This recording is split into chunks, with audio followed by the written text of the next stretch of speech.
Bonjour tout le monde, bonjour à vous qui prenez cette vidéo en cours. Bon, j'arrive pas à le régler, qu'est-ce qui se passe? Voilà. Bon, je voulais pas montrer que ma tête, mais c'est pas grave.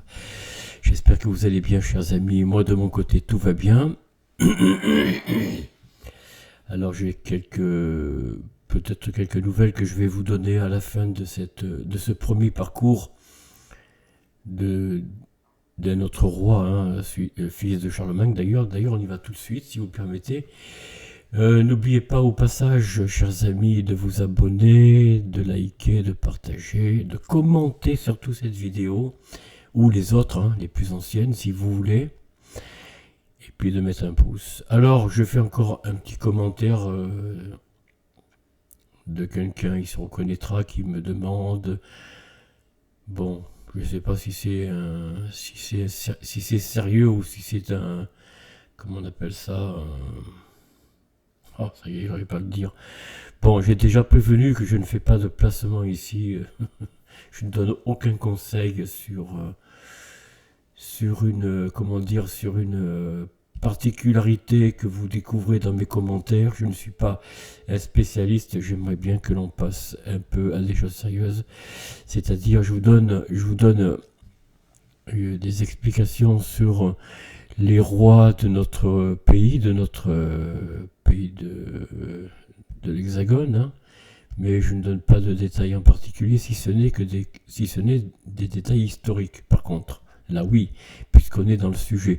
Alors, chers amis, soyez dans le sujet quand vous posez vos questions, si c'est possible, ou à moins que vous vouliez que je fasse d'autres vidéos par la suite, après celle des rois de l'Hexagone. Mais traitant du sujet d'histoire, posez-moi des questions d'histoire, ayant trait à un passage particulier, par exemple, de tel roi, de tel prince, mais ne me posez pas des questions sur des... Quand je parle de monnaie, je parle d'or, je ne parle pas ici de placement financier. Ne vous y trompez pas. Pour ceux qui se reconnaîtront, qui m'ont déjà posé ce genre de questions, moi je possède ceci, qu'est-ce que je peux faire? Attends, attendez, je suis pas là pour ça, moi. Je suis pas là pour vous donner des conseils financiers. Bon, ça s'appelle comment ça déjà? Bon, moi si vous continuez à me poser des questions sur des trucs financiers, je vais devoir vous striker, hein, je vous le dis tout de suite. Vous n'allez pas rester là à me poser des questions inutiles. Soyons clairs. Quand on traite un sujet, on pose des questions sur le sujet, d'accord? Maintenant, si vous voulez avoir d'autres vidéos sur d'autres sujets, oui, oui. En dehors des placements financiers, c'est pas mon truc, mais bon, si vous voulez que je traite d'un sujet en particulier, après ces vidéos-là, mais pour le moment, je vais jusqu'au bout des rois. Hein, je vous le cache pas, depuis Clovis Ier jusqu'à Louis XVI, voilà, je vais jusqu'au roi Louis XVI, je vais jusqu'au bout de ces rois qui ont fait l'Hexagone, qui ont fait, allez, disons-le, la France. Je ne vais pas ici parler de placement, ça n'a rien à voir, ça n'a aucun rapport avec le sujet que l'on traite. Alors, chers amis, ne me posez pas de ce genre de questions. Soyez plus dans le sujet de ce que vous voulez. Mais ne parlez pas d'autres choses, de sujets qui n'ont rien à voir avec l'histoire. On est bien d'accord? Voilà, chers amis, on y va pour... comment ça s'appelle? Non, c'est pas ça. Excusez-moi, voilà, c'est ça. Oh là, oh là là là là, catastrophe. Alors Louis le Pieux, alors je vous préviens, c'est encore une vidéo qui risque d'être longue et que je risque de faire en plusieurs étapes. Je ne sais pas, je vais voir. Alors on va rapidement, c'est quand même long. Alors c'est titre Roi des Francs, bien sûr, empereur d'Occident, 28 janvier 814, 20 juin 840, soit 26 ans, 4 mois et 23 jours. Couronnement 11 septembre 813 à Aix-la-Chapelle, 5 octobre 816 à Reims. Donc son père, bien sûr prédécesseur, bon vous l'aurez compris, c'est Charlemagne. Successeur Lothaire Ier. J'arrive pas à bouger ma souris, voilà. Oh, il a une drôle d'écusson lui. Un écusson romain, un casque romain, vous voyez. Je n'invente rien. Hein. Donc, pays, vous le savez, l'Hexagone, médiane, voilà. Et titre impérial. Ah oui, il a le titre impérial aussi. Ah bon. Alors, Louis II de France orientale, Charles. Oh, qu'est-ce que c'est que ça? C'est des médaillons. Charles II de France aussi, occidentale. Alors, roi d'Aquitaine, 15 avril 1780, juillet 817, soit 36 ans, 3 mois et 12 jours. Couronnement, 15 avril 781 à Rome. Ah oui, chez le papa là-bas. Chez le pape. Prédécesseur, création du titre, successeur Pépin Ier. Bon, on va y arriver. Voilà, Pépin Ier. Biographie, alors il est roi d'Aquitaine, on vient de le dire, 731-817, empereur d'Occident, roi des Francs, bon ça les dates je vous laisse deviner, dynastie carolingien, date de naissance 778, lieu de naissance Cassel ou Casseneuil, du Poitou, duché, enfin voilà, c'est dans une commune centre-ouest de la France, bon voilà. Date de décès 20 juin, là c'est plus possible, remarquez, hein, 20 juin 840 vers 62 ans, ah, pas tant que ça. Lieu de décès Engenheim, près de Mayence, Empire carolingien. Père Charlemagne, on a dit, mère Hildegarde de Windsor, issu des comtes de Windsor, et des ducs des Allemands, épouse de Charlemagne à partir de 771. Elle fut reine des Francs et mère de son successeur. Bon, bref. Conjoint.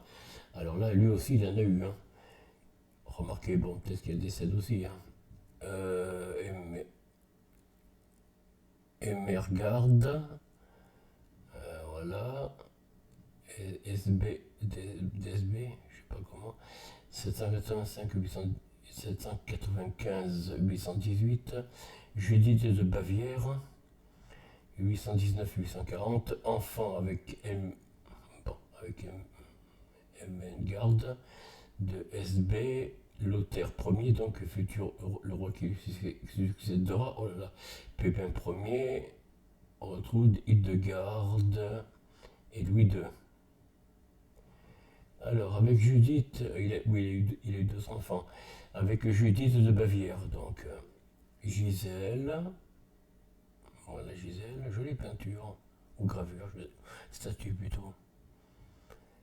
Charles II, Alpaïs, illégitime, Arnulf de Sens, voilà. Illégitime aussi, décidément. En fait, d'illégitimité en illégitimité.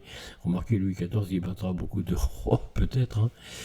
Bon, voilà, chers amis, un petit peu la biographie, on vient de le dire. On va pas reprendre tout ça. Roi d'Aquitaine, on a vu un petit peu. Bon, oui, je vais essayer d'aller un peu plus vite aujourd'hui parce que, bon, j'aurais bien aimé traiter un peu de l'actualité et puis d'informations qui sont passées un petit peu sous silence à travers des informations qui ont été données il y a quelques semaines. Hein. La fin du règne de Charlemagne, bon, ça on a vu ça. Charlemagne organise un partage de ses territoires entre 3 royaumes attribués à ses 3 fils légitimes, bien sûr, évidemment, Charles Pépin et Louis.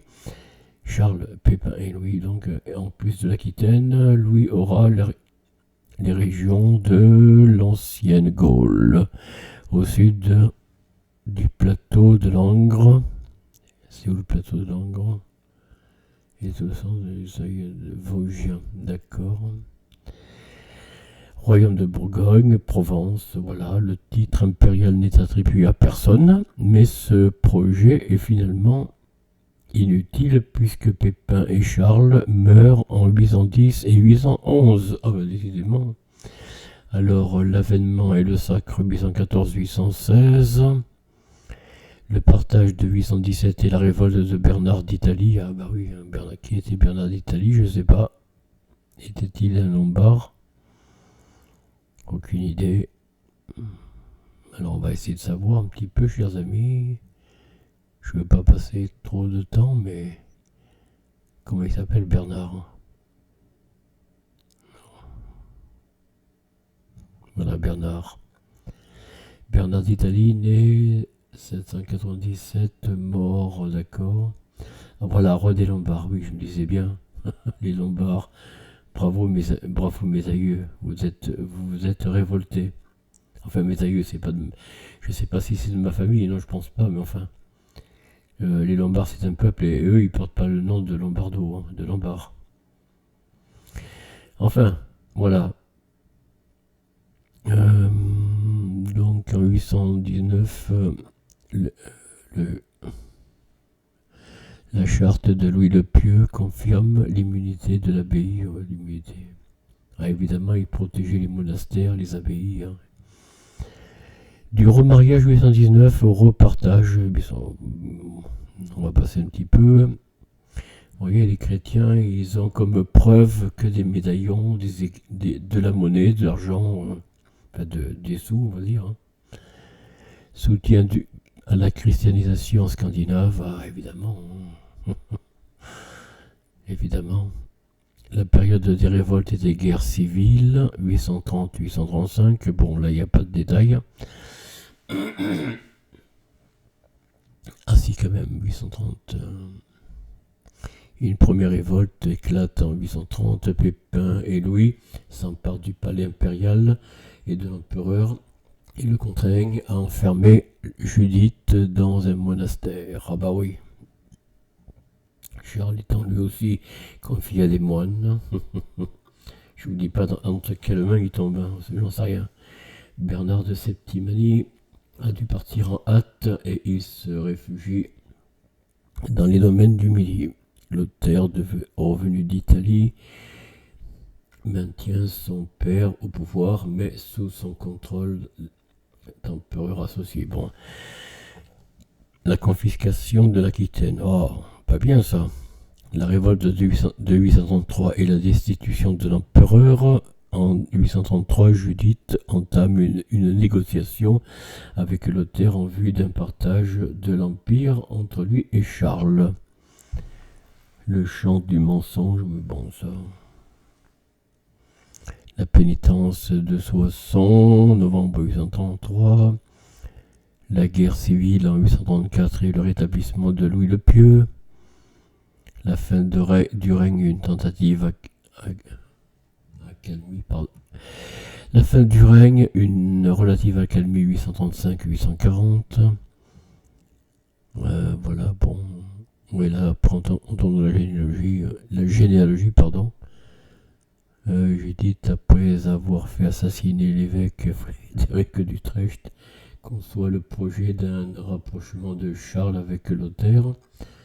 Bon, bref. Bref, voilà, ça c'est la généalogie jusqu'à Hildegarde de Vinsgo, c'est ça, je ne prononce pas très bien, pardonnez-moi chers amis. Hein. Alors Louis dit le Pieux, voilà, bon. Alors ça c'est l'union et descendance. Bon, bah écoutez, tombeau de Louis le Pieux, tombeau de l'empereur Louis le Pieux, et avant la Révolution, oui, c'est parce qu'entre temps les révolutionnaires vont tout foutre en l'air, hein. Comme vous le savez, respectant rien du tout. Hommage et citation. Voilà, chers amis, je voulais pas aller trop loin parce que sinon je vais m'attarder en lisant. Et comme je vois pas très bien, je lis très lentement et parfois même très mal d'ailleurs. Hein. Voilà, alors maintenant nous allons passer. Bon, je reviens un petit peu en arrière. Hop.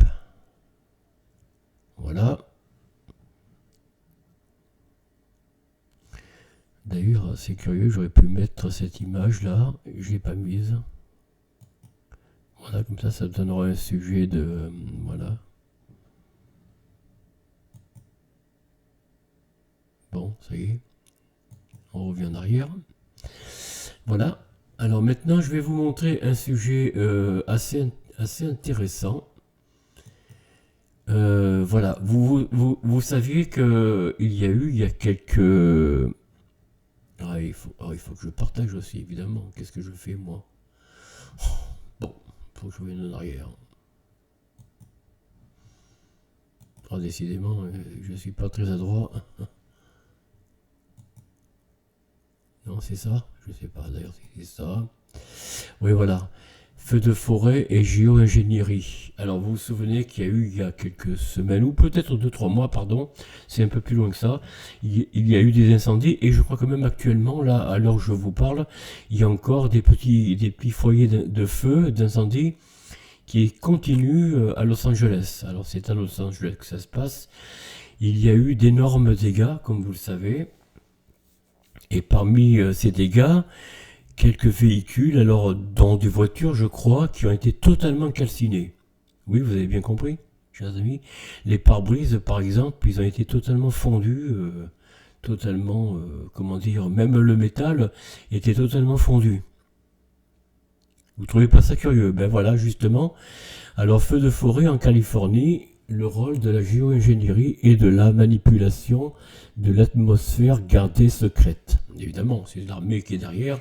L'armée, quelle armée? Je ne sais pas si c'est aux États-Unis ou ailleurs, enfin, une armée coalisée de plusieurs pays, peut-être, j'en sais rien. Alors, je pense que c'est plutôt américain, hein, je pense. Alors, qu'est-ce qu'il est dit exactement? Attendez, ça c'est quoi ça? On peut pas l'avoir? Non? Bon. Je vois en même temps que vous, chers amis, hein.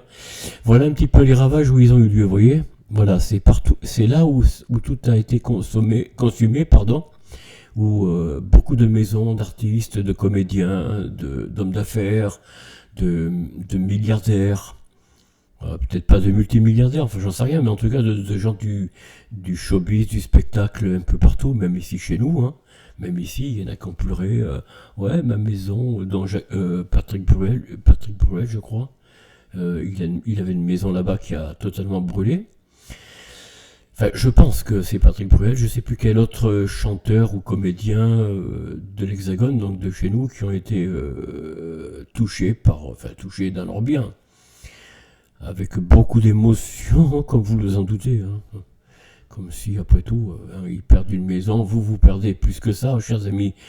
Quand vous perdez votre travail, c'est beaucoup plus catastrophique si toutefois vous teniez à votre emploi, parce qu'après je ne sais pas, mais généralement c'est plus catastrophique de perdre un emploi pour un ouvrier lambda, on va dire, hein, un salarié lambda, plutôt qu'un multimillionnaire ou milliardaire qui perd une maison, même si toutefois une perte est une perte, quel que soit le niveau financier que vous avez, que l'on est.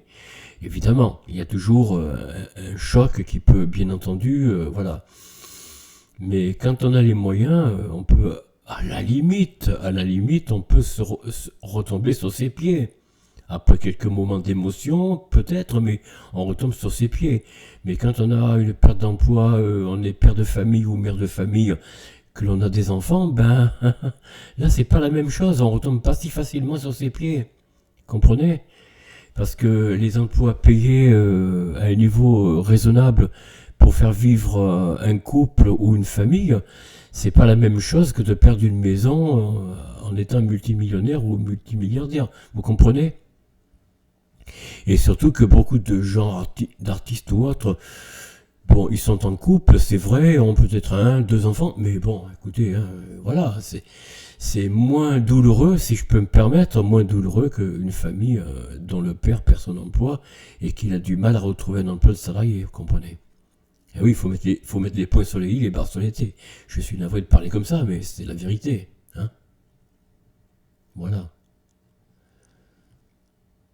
Bon, écoutez, là, vous voyez, particules pulvérisées dans la région où se forment les nuages. Oui, bon, ça c'est pour les nuages. Alors, justement, il y a les fameux nuages dont on m'avait parlé il y a quelques mois maintenant, il y a presque un an, un ingénieur en aviation qui me parlait des cirrus. Alors les cirrus, vous savez, c'est des petits nuages blancs qui n'ont l'air de rien, mais qui sont laissés par des rejets des avions. Ben oui. Alors je parlais des chemtrails, oui, mais alors les cirrus sont des petits nuages qui réchauffent l'atmosphère de façon anormale, n'est-ce pas? Puisque c'est pas des nuages naturels, ces cirrus. Il y a peut-être des cirrus naturels, j'en sais rien, mais ceux dont on parle, ce sont des cirrus que l'on voit aujourd'hui, ou alors le ciel voilé, ce ne sont pas des nuages naturels, absolument pas. l'ingénierie climatique. Alors attendez, je continue jusqu'en bas, puis je vais remonter, hein, chers amis. Voilà, regardez, ça c'est les chemtrails, voilà, ça vous connaissez. Là c'est le voile, hein, voilà. Ça c'est en 2015, là c'est en 2015 aussi d'ailleurs, 2014. Bon, nous sommes en 2025, mais bon, regardez les avions ce qu'ils rejettent, vous voyez. Bah, je suis navré, chers amis, je n'invente rien, hein. Bon, je vais pas trop m'attarder sur l'actualité, mais ça c'est quoi ça? C'est curieux ça. Alors, coupe transversale, polie de cendre volante, du charbon ASTM, c'est apparemment 618, classe 6, incorporé dans le Vepoxy. L'image, je vais pas la grossir, c'est dommage, a été obtenue à partir d'électrons. Voilà. Bon, lisez avec moi, chers amis, comme ça sera plus simple. Conséquence et pulvérisation aérienne de particules. Alors, les particules fines, hein, c'est ce que je vous dis là. J'avais la feuille, je vous l'ai montré, je crois. Les objectifs des pulvérisations aériennes, tout comme la composition de particules d'aérosols, sont des secrets bien gardés. Évidemment, on ne vous dit pas exactement tous les ingrédients qu'il y a dedans. Le comportement physique des particules en aérosol est cependant connu ou peut être évident.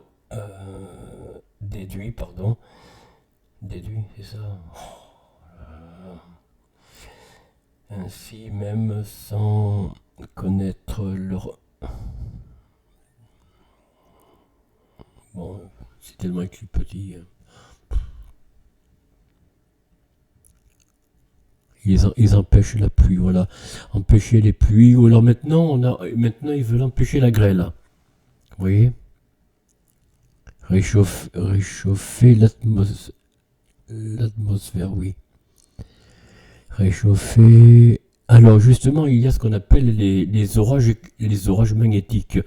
Alors les orages magnétiques, ça vient à partir de, comment dire, du rejet du soleil, enfin du rejet des explosions solaires du soleil, donc, qui envoient des gaz très brûlants et qui provoquent dans la stratosphère, où je vais y arriver, des courants magnétiques qui se forment donc en orage solaire, hein, et qui peuvent avoir un impact sur notre santé. Vous voyez? Réchauffer la surface de la Terre, oui, évidemment, les particules, c'est ça, hein. Rendre l'eau et l'atmosphère plus conductrices électromagnétiquement, vous voyez? Voilà. Provoquer la sécheresse en Californie. C'est bien ça? Oui. Provoquer la mort des arbres. Oui, voilà. Vous voyez? Voilà, regardez un petit peu l'image. C'est, voilà, hein, tout est là, hein. Regardez. Nous, c'est ce que nous avons dans ce fameux parc de Vitré, le jardin des plantes, qu'ils appellent ça. Ils appellent ça le jardin des plantes. Alors, ils arrivent à assécher les arbres. Alors, je ne sais pas, en les brûlant, à partir d'ondes magnétiques, hein, certainement, qu'ils envoient bien sur des lieux bien précis. Parce que vous savez, avec Google Earth, vous avez une précision quand vous recherchez une ville, un village, un quartier, même une rue. Oui, à 1 mètre ou de près, vous trouvez l'endroit où vous habitiez il y a tant d'années, par exemple, où vous êtes né, si la maison existe encore, hein. Eh bien, si Google Earth, qui est une invention militaire, je vous rappelle, n'oubliez pas que Internet, les ordinateurs Internet, étaient avant tout un outil militaire, qui a été donné, bien sûr, à tout le monde, à tous ceux qui peuvent avoir Internet, un ordinateur chez soi. Mais à l'origine, c'était un outil militaire, américain, je crois d'ailleurs. Hein.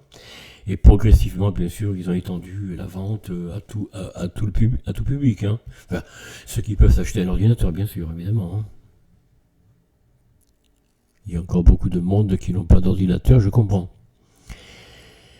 Alors, je vais vous expliquer un petit peu. Bon, j'ai pas l'image suffisante pour vous donner cette information. Ça, c'est quoi ça, le contrôle du climat maintenant? C'est tous les jours, oui, évidemment. C'est pas qu'une fois en passant. Hein. Maintenant, c'est tous les jours qu'ils nous bombardent de traînées, de pulvérisation d'aérosols, qui fait croire, soi-disant, que ça vient, comment dire, que ça vient, comment dire, de l'homme. Voilà, c'est ça, de l'homme, au sol. C'est l'homme au sol qui pollue. C'est le salarié moyen avec sa voiture, sa Toto, qui a un échappement de gasoil au-delà de ce qui est permis. C'est pour ça qu'ils ont inventé Critère. Alors justement, j'avais une vidéo, c'est dommage, je peux pas vous la montrer parce que je sais plus où elle est. Il y a un homme qui donne les raisons de la tromperie de ce qu'est Critère. Critère est une tromperie pour bien sûr gruger les automobilistes une fois encore. Hein. Après le port de la ceinture, le portable en conduisant, puis j'en passe, et ils ont trouvé les radars privés, les radars, bon bref, tout un arsenal d'outils répressifs. Hein. Là, ils ont trouvé le Critère. Alors le Critère, ça a été fait, moi j'étais encore en Île-de-France, hein.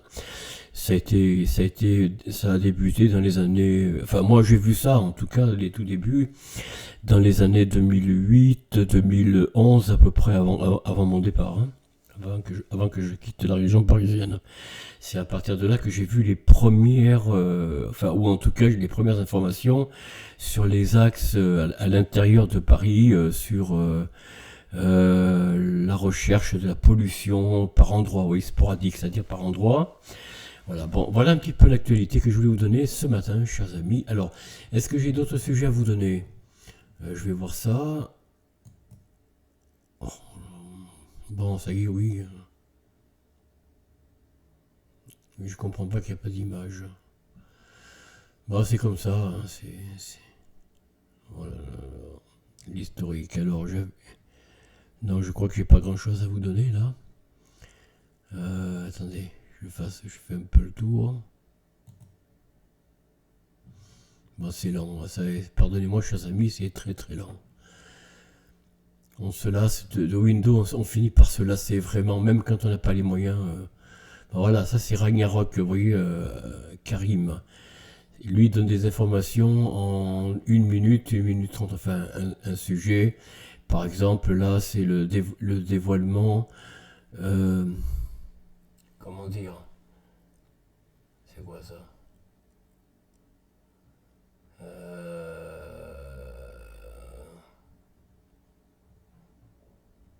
Bon, je sais pas quoi vous donner, chers amis, hein, je suis un peu navré, mais... Alors ça, on vient de le voir. Ça, bon, ben je l'enlève peut-être, c'est pas utile que je le garde. Enfin, si, peut-être. Ah oui, puis j'ai pas mis le partage, bon, mais ça, c'est pas la peine.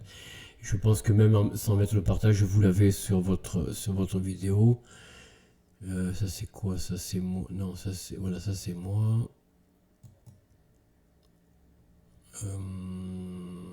Ben oui, voilà. Hein. Bon, je reviens là-dessus. Qu'est-ce que je vous dise? Moi, j'ai pas grand-chose à vous donner. Voilà.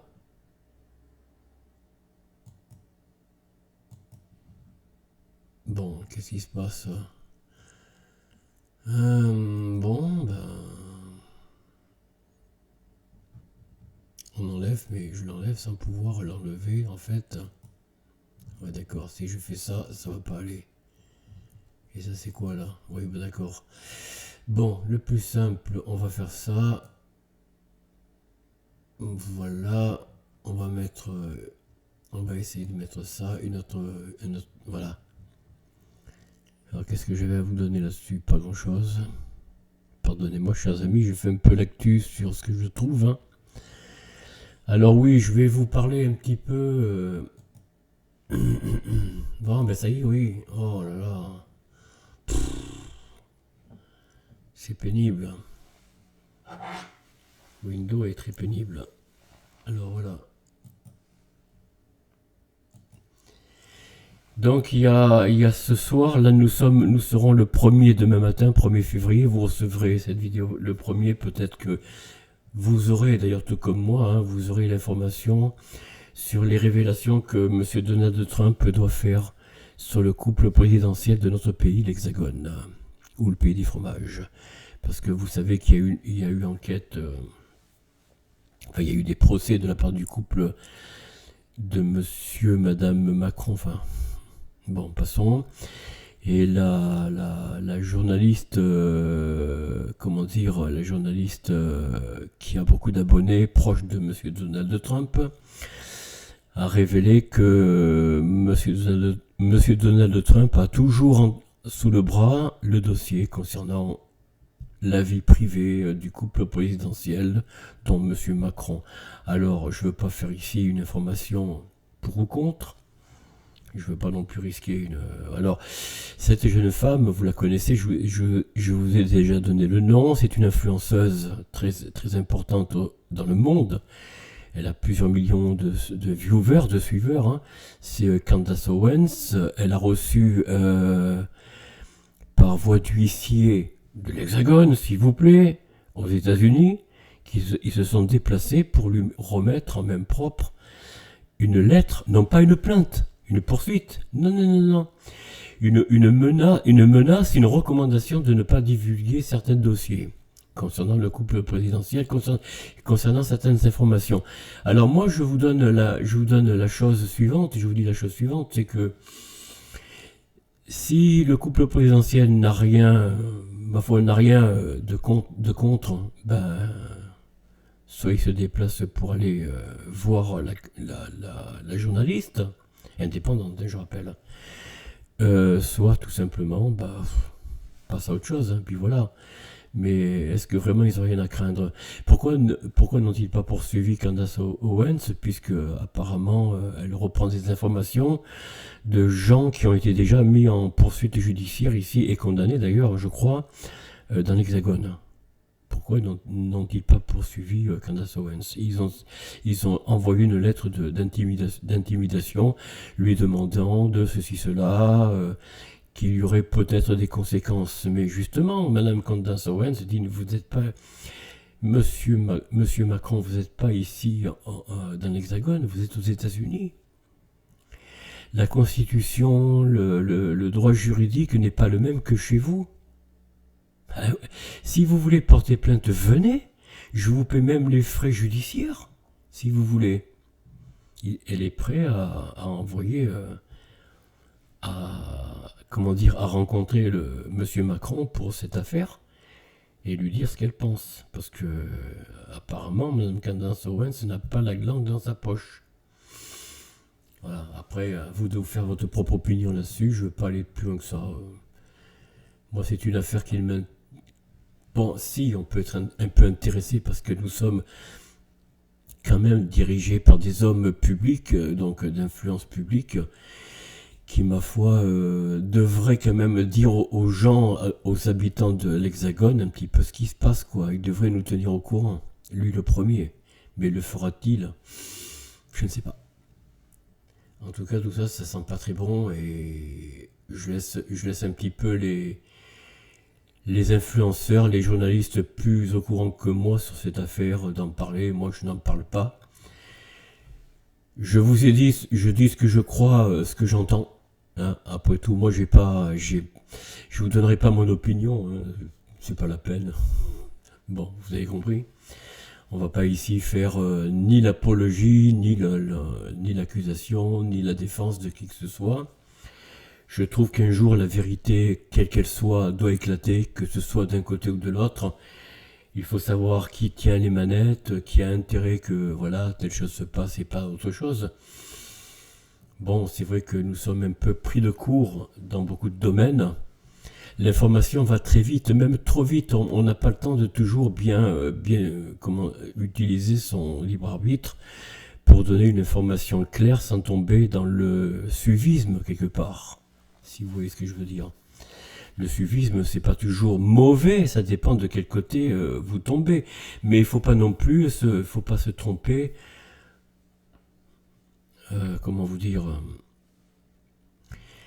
Vous savez, il y a un homme qui me disait, je ne dirais pas où, hein, il me disait que Internet possède 80% d'erreurs, de fausses nouvelles, de fake. Bon, ça c'est des choses entendues sur BFM et sur d'autres chaînes de ce genre. Donc moi, je lui ai dit, non monsieur, vous vous trompez. Si vous regardez bien sûr les news que vous avez sur telle ou telle page d'accueil de votre ordinateur, et évidemment, il y a beaucoup de choses non dites, cachées, mensongères, bien sûr. Mais justement, Internet permet de fouiller encore pour quelque temps, je ne sais pas combien de temps, il permet de fouiller encore pour trouver d'autres informations qui sont non dites, ou alors qui sont dites par des gens, on va dire, sérieux, ou assez sérieux en tout cas. Alors, moi, je vous ai dit ce que je pensais de Madame Candace Owens. Hein. Je trouve qu'elle est courageuse, mais de là, a-t-elle raison, a-t-elle tort, c'est pas à moi d'en juger. Bon, j'ai mon opinion, bien sûr, évidemment, hein. Mais je vais pas ici la donner, parce que ma vidéo risque d'être ghostée, hein. Vous savez, ça va très vite avec YouTube. Alors non, je ne donnerai pas mon avis, mon opinion, puisque, après tout, hein, c'est à vous de vous faire votre propre jugement. Voilà. Chers amis, je vous souhaite une bonne journée, je vous dis à très bientôt, on se quitte là. Et ah oui, j'ai pas mis la vidéo par contre, oui, voilà, c'est ce que je voulais faire. Là, je l'enlève, voilà, est-ce que je peux? Oui, je peux? Non, je peux pas? Ah bon, je peux pas. Bon, et là? Là, je peux pas le faire non plus, là non plus, et là, je suis où là? Ah voilà. Alors là, c'est bon. On va pouvoir aller, je pense... non, c'est pas ça. Ah, ouais, d'accord. J'étais sur une autre page. Voilà, je vais mettre la vidéo de fin. Alors, comme je vous le dis souvent, chers amis, soyez heureux. Oh là là, excellent, le calcul. Les chiffres, les chiffrages Windows. Que c'est long. Oh là là là. Pourtant, je fais tout pour empêcher le... Chers amis, je vous souhaite d'être heureux, donc je vous l'ai dit, en famille, d'être heureux avec vos amis, vos proches, soyez dans l'empathie, dans la bienveillance. On se dit à très bientôt, et puis bien sûr, avec vos collègues de travail, ça va de soi. On se dit à bientôt, au revoir.